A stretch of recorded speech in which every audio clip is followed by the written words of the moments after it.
जय जिनेंद्र दर्शकों, मैं शिफाली जैन और आप सभी का स्वागत है जिनवाड़ी चैनल पर। दर्शकों, आज आपको दिखाएंगे परम पूज्य मूक माटी रचयिता आचार्य श्री 108 विद्यासागर जी महाराज एवं परम पूज्य नवाचार्य श्री 108 समय सागर जी महाराज के मंगल आशीर्वाद से आयोजित आदर्श पंच कल्याणक एवं वेदी प्रतिष्ठा महोत्सव की मंगलकारी गतिविधियां। परम पूज्य निर्यापक श्रमण मुनि श्री 108 प्रसाद सागर जी महाराज, परम पूज्य वाक्य कुशल मुनि श्री पदम सागर जी महाराज एवं परम पूज्य साहित्य साधक मुनि श्री 108 शीतल सागर जी महाराज के पावन सानिध्य में ये कार्यक्रम मध्य प्रदेश राज्य के जिला सिवनी स्थित लखनादौन में 2 से 4 मार्च 2025 के मध्य आयोजित किया गया। इस कार्यक्रम में जिनेंद्र भक्तों ने प्रभु आराधना, गुरुवर की चरण वंदना एवं धर्म की प्रभावना कर अपना जीवन धन्य किया। तो आइए दर्शकों, देखते हैं इस त्रिदिवसीय आयोजन के मनभावन दृश्य। मध्य प्रदेश राज्य के जिला सिवनी स्थित लखनादौन में 2 से 4 मार्च 2025 के मध्य परम पूज्य मूक माटी रचयिता आचार्य श्री 108 विद्यासागर जी महाराज, परम पूज्य नवाचार्य श्री 108 समय सागर जी महाराज के मंगल आशीर्वाद एवं परम पूज्य निर्यापक श्रमण मुनि श्री 108 प्रसाद सागर जी महाराज, परम पूज्य वाक्य कुशल मुनि श्री पदम सागर जी महाराज एवं परम पूज्य साहित्य साधक मुनि श्री 108 शीतल सागर जी महाराज के पावन सानिध्य में आदर्श पंच कल्याणक एवं वेदी प्रतिष्ठा महोत्सव का आयोजन किया गया। इस त्रिदिवसीय आयोजन के प्रथम दिन कार्यक्रम की शुरुआत प्रभु को अर्घ समर्पण के साथ हुई। अंतिम ज्ञान सुपाया तुमने, तब तो अर्घ चढ़ाया हमने। ज्ञानेश्वर जी ज्ञान सुदे दो, नैया मेरी अब तो अर्घ समर्पण के बाद महिला मंडल ने गुरु वंदना एवं भक्ति नृत्य की प्रस्तुति दी, तो वहीं बालकों ने गुरुवर के जीव दया एवं जन कल्याणकारी उपदेशों का मंचन कर उपस्थित जनों को प्रेरणा से भर दिया। तेरे नाम से तेरा नाम गाऊं तो ये एहसास होता है। चंद्रमा सा तेज है, सूर्य सा निखार है, हे पुण्यात्मा। सभी स्वस्थ रहें, इसके लिए चिकित्सालय और तो और नौकर नहीं मालिक बनो और स्वावलंबी भारत बने। इस अनुपम करुणा से भरकर भारत पुनः सोने की चिड़िया बन सके, इसके लिए हथकरघा प्रशिक्षण केंद्र खुलवाए हैं। अब समय था गुरुवर की अमृत वाणी का। सर्वप्रथम परम पूज्य वाक्य कुशल मुनिश्री पदम सागर जी महाराज ने पंच कल्याणक के मूल उद्देश्य पर प्रकाश डाला, तो वहीं परम पूज्य निर्यापक श्रमण मुनिश्री 108 प्रसाद सागर जी महाराज ने विभिन्न प्रसंगों के माध्यम से जीवन की सरलता के उपाय समझाए। हमने भी नहीं सोचा था कि लखनादौन वाले इतना विशाल कार्यक्रम रखेंगे। लखनादौन वालों ने तो अंगली पकड़ के पहुंचा पकड़ा है, वेदी प्रतिष्ठा का नाम लेकर के और पंच कल्याणक करवा लिया, जिसमें आप देखेंगे उस जीव ने अपने कैसे उन्नति की, अपने आत्म उन्नति का कैसा सोपान उनने चढ़ना चालू किया, वो आपको परसों समापन में दिखेगा। और उसमें एक बहुत अच्छी हम आपको बात बता रहे हैं, 14-16 स्वप्न आपके लिए दिखाए जाएंगे, उसका फल भी दिखाया जाएगा। अगले क्रम में शुरू हुआ गर्भ कल्याणक प्रसंग। सौधर्म इंद्र दरबार में तत्व चर्चा कर रहे हैं, तभी अचानक उनका सिंहासन कंपायमान होता है और सौधर्म इंद्र खड़े होकर अवधि ज्ञान लगाने के बाद साष्टांग प्रणाम करते हैं। तत्पश्चात 6 माह बाद तीर्थंकर के अवतरण की जानकारी देते हैं। अयोध्या नगरी में जगत देवी माता मरी देवी की कुक्षी में आज से 6 माह बाद गर्भावतरण लेगी। अगले क्रम में सौधर्म इंद्र के बुलावे पर धनपति कुबेर दरबार में आते हैं। सौधर्म इंद्र के आदेश पर अयोध्या नगरी के लिए अष्ट देवियों को भेजते हैं और शिल्पकारों से अयोध्या नगरी की रचना व्यवस्था कराते हैं। इधर अयोध्या नगरी में अष्ट देवियां माता मरुदेवी की सेवा में लग जाती हैं। रात्रि होने पर अष्ट देवियां माता को सुला देती हैं और वहीं रात्रि के चौथे पहर में माता मरुदेवी को 16 स्वप्न दिखाई देते हैं। जननी सपने देखे ऐरावत मतवाला का हंसमुख चेहरा, माता ऐसी नींद में सोई, इसका राज है गहरा, इसका राज है गहरा। सुंदर सपने जो देखे आधी रात। सुबह जागने पर अष्ट देवियां माता को दरबार में ले जाती हैं। माता मरुदेवी 16 स्वप्न के विषय में बताकर महाराजा नाविराय से इसका फल कथन पूछती हैं। माता मरुदेवी के पूछने पर महाराज नाविराय बताते हैं कि आगामी समय में तीर्थंकर आदिनाथ का अवतरण होने वाला है। आश्चर्यकारी स्वप्न इस बात की सूचना दे रहा है कि हमारा वह पुत्र आपके गर्भ में प्रवेश कर चुका है। अगले क्रम में तीर्थंकर के माता पिता का स्वागत सम्मान के साथ ही माता मरुदेवी की गोद भराई की जाती है।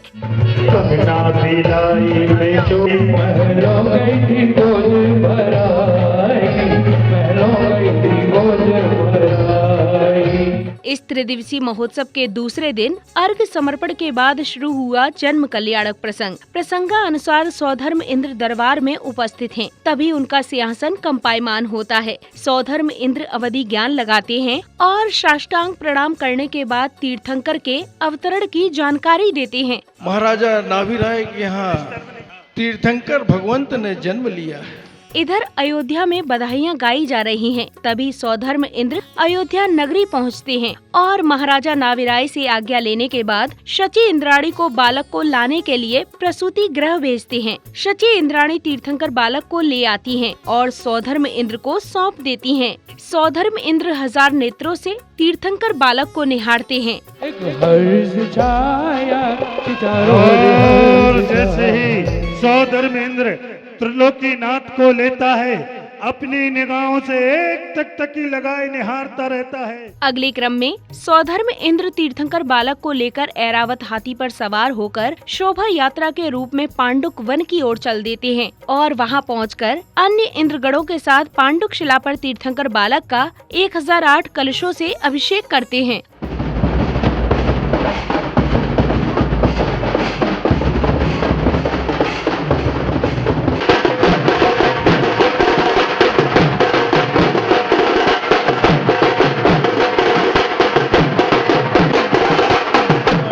मंगल कलशेने भगवत आरत प्रतिकृतिम सुगंध जलेने स्नपयामि।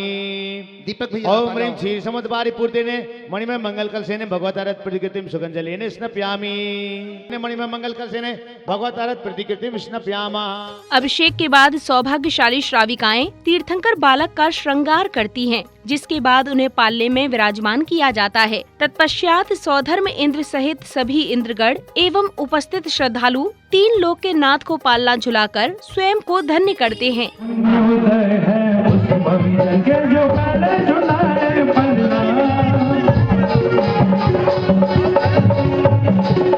तब कल्याणक के अगले प्रसंगानुसार तीर्थंकर आदिनाथ अब युवा हो चुके हैं और उनका विवाह किया जा रहा है। धूमधाम से बारात निकाली जाती है और कन्या पक्ष के यहाँ विवाह संस्कार संपन्न होता है। ऐसा लगता है सारे संसार की शादी है, आज आदि की शादी है, आदि की शादी है, आदि शादी है, आज मेरे आदि की शादी। अगली कड़ी में युवराज आदि कुमार का राज्य अभिषेक किया जाता है। क्षीर सागर से जल और स्वर्ग से वस्त्र आभूषण आते हैं और युवराज आदि कुमार का राज तिलक किया जाता है। तो वहीं अन्य देश प्रदेश के राजा अधीनता स्वीकार करते हुए महाराजा आदि कुमार को उपहार भेंट करते हैं।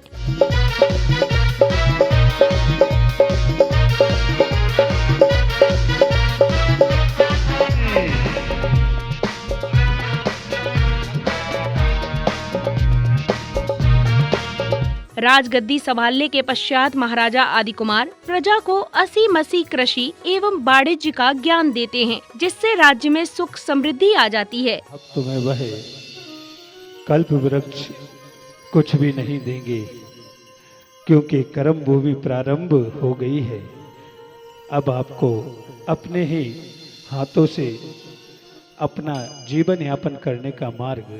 अब महाराज आदि कुमार भली भांति राजपाट संभाल रहे हैं। तभी एक दिन नृत्यांगना नीलांजना की दरबार में नृत्य के दौरान मृत्यु हो जाती है, जिससे आदि कुमार बहुत व्यथित होते हैं और उनके मन में वैराग्य भाव उत्पन्न हो जाते हैं। वह वन गमन का निर्णय लेते हैं। तत्पश्चात स्वर्ग से लोकांतिक देव आते हैं और उनके इस निर्णय की अनुमोदना करते हैं। ये मनुष्य भाव पाकर मैं पुनः पुनः विषयों में मोहित हुआ, विवाह के बंधन में बंधा, राज सुख को भोगने लगा, राग रंग में इतनी लीनता। सारे लोग मंत्र मुग्ध हैं, पर मैं इस रहस्य को समझ गया हूं। अब मुझे धिक्कार है, मैं इस संसार में अब और ज्यादा दिनों तक नहीं रह सकता हूं। संयुक्त भगवान, आपने राग देश को नाश करने का विचार किया है। आप वह अति उत्तम है। अगले क्रम में महाराजा आदि कुमार को पालकी में विराजमान किया जाता है। तभी उन्हें माता पिता और परिजन रोकते हैं, लेकिन वह अपने निर्णय पर अडिग हैं। इधर पालकी उठाने को लेकर मानव देव में हुए विवाद को गुरुवर हल करते हैं और पहले मानव फिर देव पालकी लेकर वन की ओर चल देते हैं। आदि कुमार रम रहे आदि कुमार। वन पहुंचने पर भोग से योग के पथ पर चलने वाले महाराजा आदि कुमार का पूज्य मुनिश्री दीक्षा संस्कार करते हैं, तो वहीं सौभाग्यशाली परिवार उन्हें पिच्छी कमंडल भेंट कर अपना जीवन धन्य करते हैं। तत्पश्चात पूज्य मुनिश्री प्रतिमाओं में भी संस्कार रोपित करते हैं।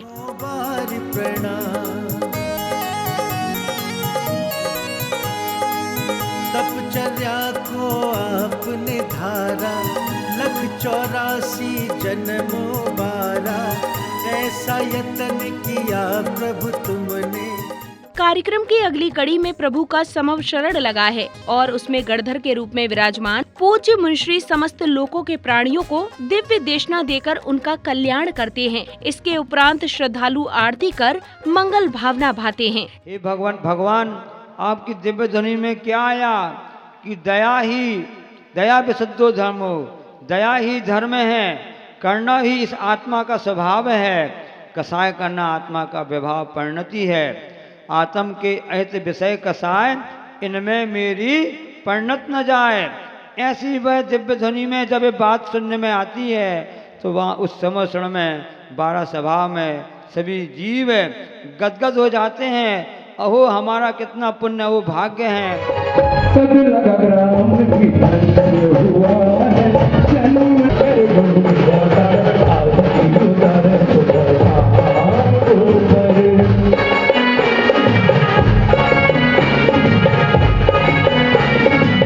समापन दिवस यानी 4 मार्च को मोक्ष कल्याणक प्रसंगानुसार महामुनिराज आदिनाथ कैलाश पर्वत पर ध्यान में लीन है। तभी एक दिव्य ध्वनि के साथ अचानक उनका शरीर अनंत लोक को गमन कर जाता है। इसके बाद सौधर्म इंद्र उनके नख केश लाते हैं और स्वर्ग से आए अग्नि कुमार नख एवं केश का अग्नि संस्कार करते हैं। कर लो सब गुणगान, प्रभु का है मोक्ष कल्याण, प्रभु का है मोक्ष कल्याण।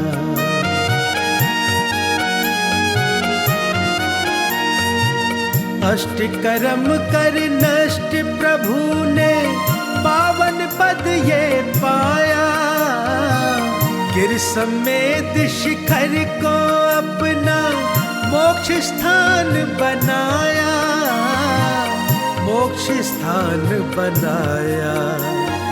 प्रतिमा योग को धारण कर प्रभु। अब समय था विश्व शांति महायज्ञ का। श्रावक श्राविकाओं ने मंत्रोच्चारण के बीच हवन में आहुतियां देकर विश्व कल्याण की भावना भाई। तत्पश्चात प्रतिष्ठित प्रतिमाओं को नवीन वेदियों पर विराजमान किया जाता है। ओम ह्रीं जिन धर्मेभ्य, ओम ह्रीं जिनेभ्य, ओम ह्रीं जिनेभ्य, ओम ह्रीं जिन चित्तलेभ्य, ओम ह्रीं सम्यदर्शनाय नमः, ओम ह्रीं सम्यज्ञानाय नमः, अक्षाय नमः, अभिवादाय नमः, अनंत ज्ञानाय नमः, अनंत दर्शनाय नमः, अचदाय नमः, अविदाय नमः, अजराय नमः। गूंज रही जय घोष गगन में जिनवर पूज्य महान की, गूंज रही जय घोष गगन में जिनवर पूज्य महान की। प्रतिमा की हो रही प्रतिष्ठा तीर्थंकर भगवान की, प्रतिमा की हो रही प्रतिष्ठा तीर्थंकर भगवान की। अगले क्रम में धूमधाम से शोभा यात्रा निकाली गई। साथ ही पंडित जी, प्रतिष्ठाचार्यों एवं विशिष्ट जनों का स्वागत अभिनंदन किया गया। तो वहीं पदाधिकारियों एवं गणमान्य जनों ने अपने विचार कुछ इस प्रकार व्यक्त किए। यात्रा है कितनी वैभवशाली निकली, धर्म की मंगल यात्रा है, धर्म की मंगल यात्रा है।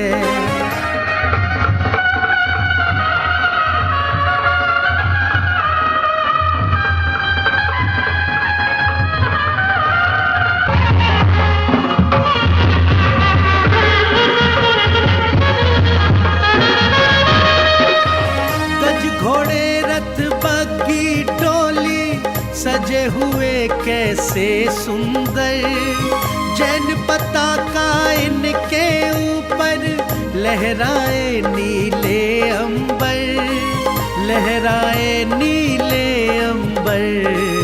भाव में डूबे भक्तों की ये मंगलकारी यात्रा है, कितनी वैभवशाली निकली, धर्म की मंगल यात्रा है, धर्म की मंगल।